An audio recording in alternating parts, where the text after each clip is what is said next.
श्रीमद् भगवद गीता में 700 श्लोक हैं। यदि हम प्रतिदिन 100 श्लोक का पाठ करें तो एक सप्ताह में संपूर्ण भगवद गीता का पाठ हो जाएगा। चलिए आरंभ करते हैं।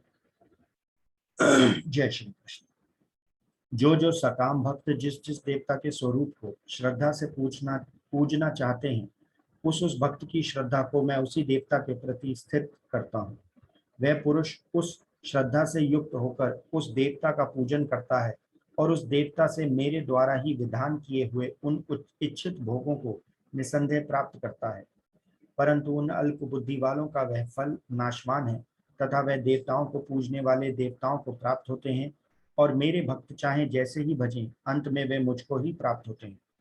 बुद्धिहीन पुरुष मेरे अनुत्तम अविनाशी परम भाव को न जानते हुए मन इंद्रियों से परे मुझ सच्चिदानंद घन परमात्मा को मनुष्य की भांति जन्म कर व्यक्ति भाव को प्राप्त हुआ मानते हैं। अपनी योग माया से छिपा हुआ मैं सबके प्रत्यक्ष नहीं होता, इसलिए यह अज्ञानी जन समुदाय मुझ जन्म रहित अविनाशी परमेश्वर को नहीं जानता, अर्थात मुझको जन्मने मरने वाला समझता है। हे अर्जुन, पूर्व में व्यतीत हुए और वर्तमान में स्थित तथा आगे होने वाले सब भूतों को मैं जानता हूँ, परंतु मुझको कोई भी श्रद्धा भक्ति रहित पुरुष नहीं जानता। हे भरतवंशी अर्जुन, संसार में इच्छा और द्वेष से उत्पन्न सुख दुख आदि द्वंद्व रूपी मोह से संपूर्ण प्राणी अत्यंत अज्ञता को प्राप्त हो रहे हैं, परंतु निष्काम भाव से श्रेष्ठ कर्मों का आचरण करने वाले जिन पुरुषों का पाप नष्ट हो गया है, वे राग द्वेष जनित द्वंद्व रूपी मोह से मुक्त दृढ़ निश्चयी भक्त मुझको सब प्रकार से बचते हैं। जो मेरे शरण होकर जरा और मरण से छूटने के लिए यत्न करते हैं, वे पुरुष उस ब्रह्मा को, संपूर्ण अध्यात्म को, संपूर्ण कर्म को जानते हैं। जो पुरुष अधिभूत और अधिदेव के सहित तथा अधियज्ञ के सहित सबका आत्मरूप मुझ अंतकाल में भी जानते हैं, वे युक्त चित्त वाले पुरुष मुझे जानते हैं, अर्थात प्राप्त हो जाते हैं। 8वां अध्याय। अर्जुन ने कहा, हे पुरुषोत्तम, वह ब्रह्मा क्या है, अध्यात्म क्या है, कर्म क्या है, अधिभूत नाम से क्या कहा गया है और अधिदैव किसको कहते हैं। हे मधुसूदन, यहाँ अधियज्ञ कौन है और वह इस शरीर में कैसे है, तथा युक्त चित्त वाले पुरुषों द्वारा अंत समय में आप किस प्रकार जानने में आते हैं। श्री भगवान ने कहा, परम अक्षर ब्रह्मा है, अपना स्वरूप अर्थात जीवात्मा अध्यात्म नाम से कहा जाता है, तथा भूतों के भाव को उत्पन्न करने वाला जो त्याग है वह कर्म नाम से कहा गया है। उत्पत्ति विनाश धर्म वाले सब पदार्थ अधिभूत हैं। हिरण्य में पुरुष अधिदेव है और हे देहधारियों में श्रेष्ठ अर्जुन, इस शरीर में मैं वासुदेव ही अंतर्यामी रूप से अधियज्ञ हूँ। जो पुरुष अंतकाल में भी मुझको ही स्मरण करता हुआ शरीर को त्याग कर जाता है, वह मेरे साक्षात स्वरूप को प्राप्त होता है, इसमें कुछ भी संशय नहीं है। हे कुंती पुत्र अर्जुन, यह मनुष्य अंतकाल में जिस जिस भी भाव को स्मरण करता हुआ शरीर का त्याग करता है, उसको ही प्राप्त होता है, क्योंकि वह सदा उसी भाव से भावित रहता है। इसलिए हे अर्जुन, तू सब समय में निरंतर मेरा स्मरण कर और युद्ध भी कर। इस प्रकार मुझ में अर्पण किए हुए मन बुद्धि से युक्त होकर तू निसंदेह मुझको ही प्राप्त होगा। हे पार्थ, यह नियम है कि परमेश्वर के ध्यान के अभ्यास रूपी योग से युक्त दूसरी ओर न जाने वाले चित्त से निरंतर चिंतन करता हुआ मनुष्य परम प्रकाश रूपी दिव्य पुरुष को अर्थात परमेश्वर को ही प्राप्त होता है। जो पुरुष सर्वज्ञ अनादि सबके नियंता, सूक्ष्म से भी अति सूक्ष्म, सबके धारण पोषण करने वाले अचिंत्य स्वरूप सूर्य के सदृश नित्य चेतन प्रकाश रूपी और अविद्या से अति परे शुद्ध सच्चिदानंद घन परमेश्वर का स्मरण करता है, वह भक्ति युक्त पुरुष अंतकाल में भी योग बल से भ्रुकुटी के मध्य में प्राण को अच्छी प्रकार स्थापित करके फिर निश्चल मन से स्मरण करता हुआ उस दिव्य रूप परम पुरुष परमात्मा को ही प्राप्त होता है। वेद के जानने वाले विद्वान जिस सच्चिदानंद घन स्वरूप परम पद को अविनाशी कहते हैं, आसक्ति रहित यतनशील सन्यासी महात्मा जन जिसमें प्रवेश करते हैं और जिस परम पद को चाहने वाले ब्रह्मचारी लोग ब्रह्मचर्य का आचरण करते हैं, उस परम पद को मैं तेरे लिए संक्षेप से कहूंगा। सब इंद्रियों के द्वारों को रोककर तथा मन को हृदय में स्थित करके फिर उस जीते हुए मन के द्वारा प्राण को मस्तक में स्थापित करके परमात्म संबंधी योग धारणा में स्थित होकर जो पुरुष ओम इस एक अक्षर रूपी ब्रह्मा को उच्चारण करता हुआ और उसके अर्थ स्वरूप मुझ निर्गुण ब्रह्मा का चिंतन करता हुआ शरीर को त्याग कर जाता है, वह पुरुष परम गति को प्राप्त होता है। हे अर्जुन, जो पुरुष मुझ में अनन्य चित होकर सदा ही निरंतर मुझ पुरुषोत्तम को स्मरण करता है, उस नित्य निरंतर मुझ में युक्त हुए योगी के लिए मैं सुलभ हूँ, अर्थात उसे सहज ही प्राप्त हो जाता हूँ। परम सिद्धि को प्राप्त महात्मा जन मुझको प्राप्त होकर दुखों के घर एवं क्षण भंगुर पुनर्जन्म को नहीं प्राप्त होते। हे अर्जुन, ब्रह्मलोक पर्यंत सब लोग पुनरावृत्ति हैं, परंतु हे कुंती पुत्र, मुझको प्राप्त होकर पुनर्जन्म नहीं होता, क्योंकि मैं कालातीत हूँ और ये सब ब्रह्मा आदि के लोग काल के द्वारा सीमित होने से अनित्य हैं। ब्रह्मा का जो एक दिन है उसको 1000 चतुर्युगी तक की अवधि वाला, और रात्रि को भी 1000 चतुर्युगी तक की अवधि वाले जो पुरुष तत्व से जानते हैं, वे योगी जन काल के तत्व को जानने वाले हैं। संपूर्ण चराचर भूतगण ब्रह्मा के दिन के प्रवेश काल में अव्यक्त से अर्थात ब्रह्मा के सूक्ष्म शरीर से उत्पन्न होते हैं, और ब्रह्मा की रात्रि के प्रवेश काल में उस अव्यक्त नामक ब्रह्मा के सूक्ष्म शरीर में ही लीन हो जाते हैं। हे पार्थ, वही यह भूत समुदाय उत्पन्न हो होकर प्रकृति के वश में हुआ रात्रि के प्रवेश काल में लीन होता है और दिन के प्रवेश काल में फिर उत्पन्न होता है। उस अव्यक्त से भी अति परे दूसरा अर्थात विलक्षण जो सनातन अव्यक्त भाव है, वह परम दिव्य पुरुष सब भूतों के नष्ट होने पर भी नष्ट नहीं होता। जो अव्यक्त अक्षर इस नाम से कहा गया है, उसी अक्षर नामक अव्यक्त भाव को परम गति कहते हैं, तथा जिस सनातन अव्यक्त भाव को प्राप्त होकर मनुष्य वापस नहीं आते, वह मेरा परम धाम है। हे पार्थ, जिस परमात्मा के अंतर्गत सर्वभूत है और जिस सच्चिदानंद घन परमात्मा से यह समस्त जगत परिपूर्ण है, वह सनातन अव्यक्त परम पुरुष तो अनन्य भक्ति से ही प्राप्त होने योग्य है। हे अर्जुन, जिस काल में शरीर त्याग कर गए हुए योगी जन तो वापस न लौटने वाली गति को, और जिस काल में गए हुए वापस लौटने वाली गति को ही प्राप्त होते हैं, उस काल को अर्थात दोनों मार्गों को कहूंगा।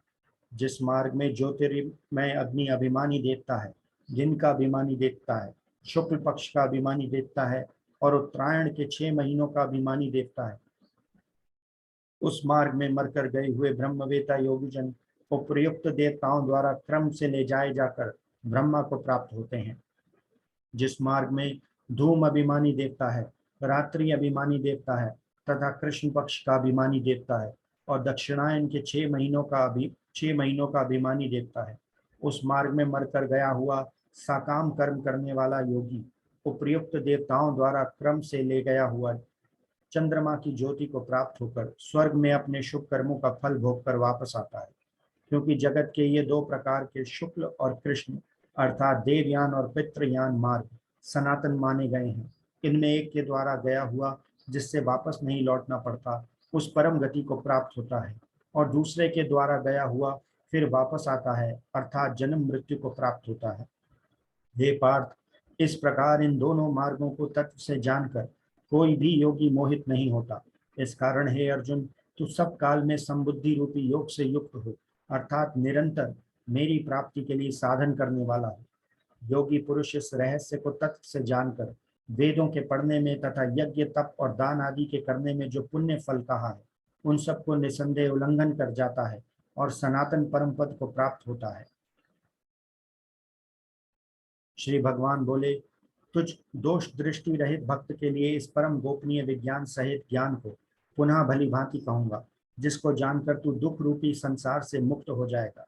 यह विज्ञान सहित ज्ञान सब विद्याओं का राजा, सब गोपनीयों का राजा है। अति पवित्र, अति उत्तम, प्रत्यक्ष फल वाला, धर्म युक्त, साधन करने में बड़ा सुगम और अविनाशी है। हे परतंत्र, इस उपर्युक्त धर्म में श्रद्धा रहित पुरुष मुझको न प्राप्त होकर मृत्यु रूपी संसार चक्र में भ्रमण करते रहते हैं। मुझ निराकार परमात्मा से यह सब जगत जल से बर्फ के सदृश परिपूर्ण है और सब भूत मेरे अंतर्गत संकल्प के आधार स्थित हैं, किंतु वास्तव में मैं उनमें स्थित नहीं हूँ।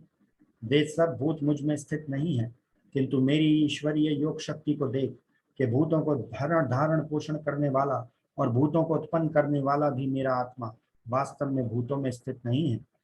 जैसे आकाश से उत्पन्न सर्वत्र विचरने वाला महान वायु सदा आकाश में ही स्थित है, वैसे ही मेरे संकल्प द्वारा उत्पन्न होने से संपूर्ण भूत मुझ में स्थित हैं, ऐसा जान। हे अर्जुन, कल्पों के अंत में सब भूत मेरी प्रकृति को प्राप्त होते हैं अर्थात प्रकृति में लीन होते हैं, और कल्पों के आदि में मैं उनको फिर रचता हूँ। अपनी प्रकृति को अंगीकार करके स्वभाव के बल से परतंत्र हुए इस संपूर्ण भूत समुदाय को बार बार उनके कर्मों के अनुसार रचता हूँ। हे अर्जुन, उन कर्मों में आसक्ति रहित और उदासीन के सदृश स्थित मुझ परमात्मा को वे कर्म नहीं बांधते। हे अर्जुन, मुझ अधिष्ठाता के सकाश से प्रकृति चराचर सहित सर्व जगत को रचती है और इस हेतु से यह संसार चक्र घूम रहा है। मेरे परम भाव को न जानने वाले मूढ़ लोग मनुष्य का शरीर धारण करने वाले मुझ संपूर्ण भूतों के महान ईश्वर को तुच्छ समझते हैं, अर्थात अपनी योग माया से संसार के उद्धार के लिए मनुष्य रूप में विचरते हुए मुझ परमेश्वर को साधारण मनुष्य मानते हैं। वे व्यर्थ आशा, व्यर्थ कर्म और व्यर्थ ज्ञान वाले विषिक्त चित्त अज्ञानी जन राक्षसी, आसुरी और मोहिनी प्रकृति को ही धारण किए रहते हैं। परंतु हे कुंती पुत्र, देवी प्रकृति के आश्रित महात्मा जन मुझको सब भूतों का सनातन कारण और नाश रहित अक्षर स्वरूप जानकर अनन्य मन से युक्त होकर निरंतर भजते हैं। वे दृढ़ निश्चय वाले भक्तजन निरंतर मेरे नाम और गुणों का कीर्तन करते हुए तथा मेरी प्राप्ति के लिए यत्न करते हुए और मुझको बार बार प्रणाम करते हुए सदा मेरे ध्यान से युक्त होकर अनन्य प्रेम से मेरी उपासना करते हैं। दूसरे ज्ञान योगी मुझ निर्गुण निराकार ब्रह्मा का ज्ञान यज्ञ के द्वारा अभिन्न भाव से पूजन करते हुए भी मेरी उपासना करते हैं, और दूसरे मनुष्य बहुत प्रकार से स्थित मुझ विराट स्वरूप परमेश्वर की पृथक भाव से उपासना करते हैं। कृत मैं हूँ, यज्ञ मैं हूँ, स्वधा मैं हूँ, औषधि मैं हूँ, मंत्र मैं हूँ, धृत मैं हूँ, अग्नि मैं हूँ और हवन रूपी क्रिया भी मैं ही हूँ। इस संपूर्ण जगत का धाता अर्थात धारण करने वाला एवं कर्मों के फल को देने वाला पिता, माता, पितामह है, जानने योग्य पवित्र ओंकार तथा ऋग्वेद, सामवेद और यजुर्वेद भी मैं ही हूँ।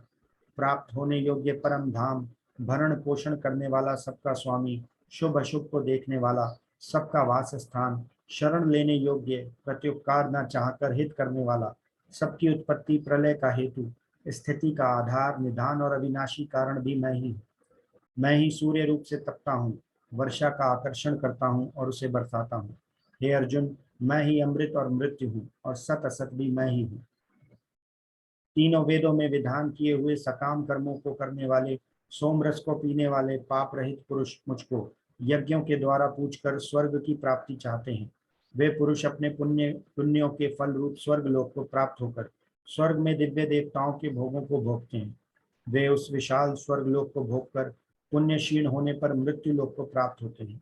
इस प्रकार स्वर्ग के साधन रूपी तीनों वेदों में कहे हुए सकाम कर्म का आश्रय लेने वाले और भोगों की कामना वाले पुरुष बार बार आवागमन को प्राप्त होते हैं, अर्थात पुण्य के प्रभाव से स्वर्ग में जाते हैं और पुण्य क्षीण होने पर मृत्यु लोक में आते हैं। जो अनन्य प्रेमी भक्तजन मुझ परमेश्वर को निरंतर चिंतन करते हुए निष्काम भाव से भजते हैं, उन नित्य निरंतर मेरा चिंतन करने वाले पुरुषों का योगक्षेम मैं स्वयं प्राप्त कर देता हूँ।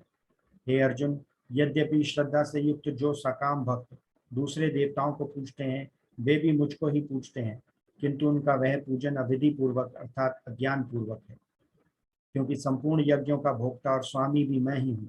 परंतु वे मुझ परमेश्वर को तत्व से नहीं जानते, इसी से गिरते हैं, अर्थात पुनर्जन्म को प्राप्त होते हैं।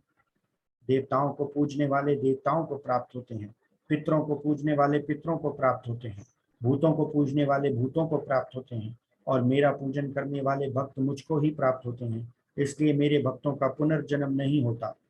जो कोई भक्त मेरे लिए प्रेम से पत्र, पुष्प, फल, जल आदि अर्पण करता है, उस शुद्ध बुद्धि निष्काम प्रेमी भक्त का प्रेम पूर्वक अर्पण किया हुआ वह पत्र पुष्प आदि मैं सगुण रूप से प्रकट होकर प्रीति सहित खाता हूँ। हे अर्जुन, तू जो कर्म करता है, जो खाता है, जो हवन करता है, जो दान देता है और जो तप करता है, वह सब मेरे अर्पण कर।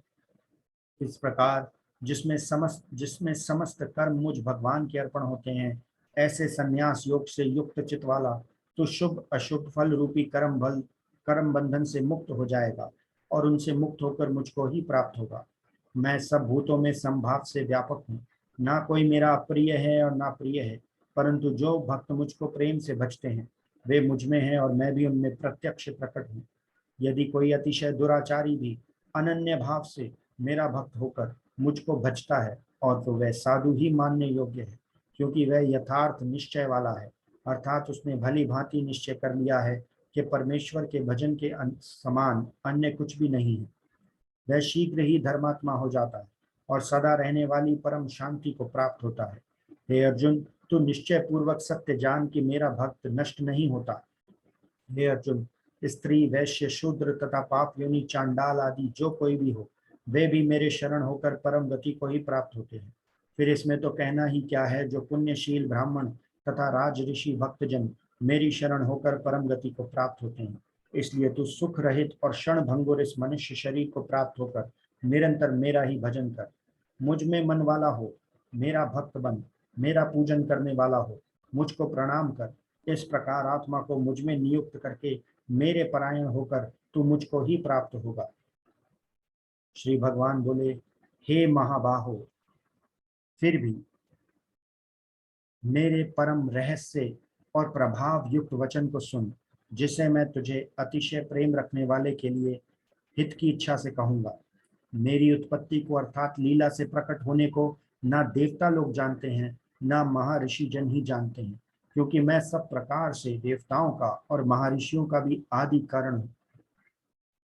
जो मुझको अजन्मा अर्थात वास्तव में जन्म रहित अनादि और लोकों का महान ईश्वर तत्व से जानता है, वह मनुष्यों में ज्ञानवान पुरुष संपूर्ण पापों से मुक्त हो जाता है।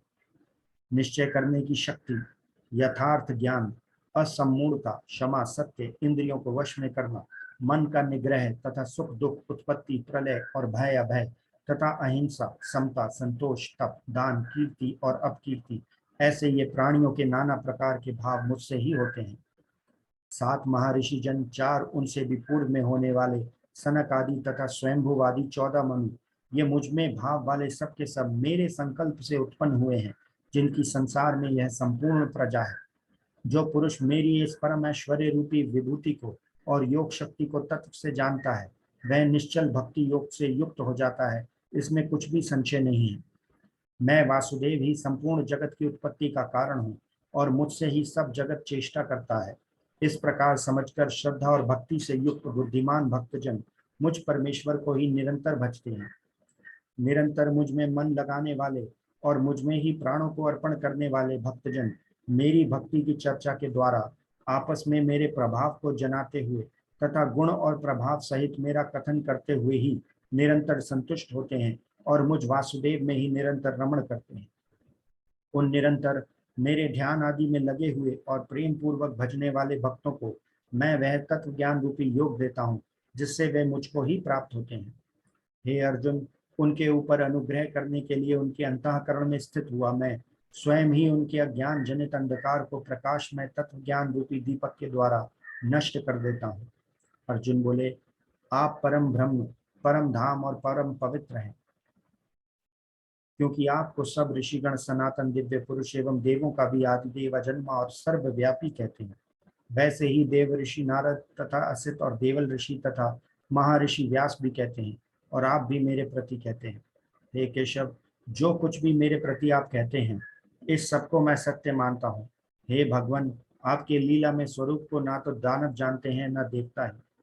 हे भूतों को उत्पन्न करने वाले, हे भूतों के ईश्वर, हे देवों के देव, हे जगत के स्वामी, हे पुरुषोत्तम, आप स्वयं ही अपने से अपने को जानते हैं। इसलिए आप ही उन अपनी दिव्य विभूतियों को संपूर्णता से कहने में समर्थ हैं, जिन विभूतियों के द्वारा आप इन सब लोगों को व्याप्त करके स्थित हैं। हे योगेश्वर, मैं किस प्रकार निरंतर चिंतन करता हुआ आपको जानूं, और हे भगवान, आप किन किन भावों में मेरे द्वारा चिंतन करने योग्य हैं। हे जनार्दन, अपनी योग शक्ति को और विभूति को फिर भी विस्तार पूर्वक कहिए, क्योंकि आपके अमृतमय वचनों को सुनते हुए मेरी तृप्ति नहीं होती, अर्थात सुनने की उत्कंठा बनी ही रहती है। श्री भगवान बोले, हे कुरुश्रेष्ठ, अब मैं जो मेरी दिव्य विभूतियां हैं उनको तेरे लिए प्रधानता से कहूंगा, क्योंकि मेरे विस्तार का अंत नहीं है। हे अर्जुन, मैं सब भूतों के हृदय में स्थित सबका आत्मा हूँ तथा संपूर्ण भूतों का आदि मध्य और अंत भी मैं ही हूँ। मैं अदिति के 12 पुत्रों में विष्णु और ज्योतियों में किरणों वाला सूर्य हूँ तथा मैं 49 वायु देवताओं का तेज और नक्षत्रों का अधिपति चंद्रमा हूँ। मैं वेदों में सामवेद हूँ और देवों में इंद्र हूँ। इंद्रियों में मन हूँ और भूत प्राणियों की चेतना अर्थात जीवन शक्ति हूँ। मैं एकादश रुद्रों में शंकर हूँ और यक्ष तथा राक्षसों में धन का स्वामी कुबेर हूँ। मैं 8 वसुओं में अग्नि हूँ और शिखर वाले पर्वतों में सुमेरु पर्वत हूँ। पुरोहितों में मुखिया बृहस्पति मुझको जान। हे पार्थ, मैं सेनापतियों में स्कंद और जलाशयों में समुद्र हूँ। मैं महर्षियों में भृगु और शब्दों में एक अक्षर अर्थात ओंकार हूँ। सब प्रकार के यज्ञों में जप यज्ञ और स्थिर रहने वालों में हिमालय पहाड़ हूँ। मैं सब वृक्षों में पीपल का वृक्ष, देव ऋषियों में नारद मुनि, गंधर्वों में चित्ररथ और सिद्धों में कपिल मुनि हूँ। घोड़ों में अमृत के साथ उत्पन्न होने वाला उच्च श्रेवा नामक घोड़ा, श्रेष्ठ हाथियों में एरावत नामक हाथी और मनुष्यों में राजा मुझको जान। मैं शस्त्रों में व्रज और गौ में कामधेनु हूँ। शास्त्रोक्त रीति से संतान की उत्पत्ति का हेतु कामदेव हूँ और सर्पों में सर्पराज वासुकी हूँ। 100 श्लोक संपूर्ण हुए। जय श्री कृष्ण।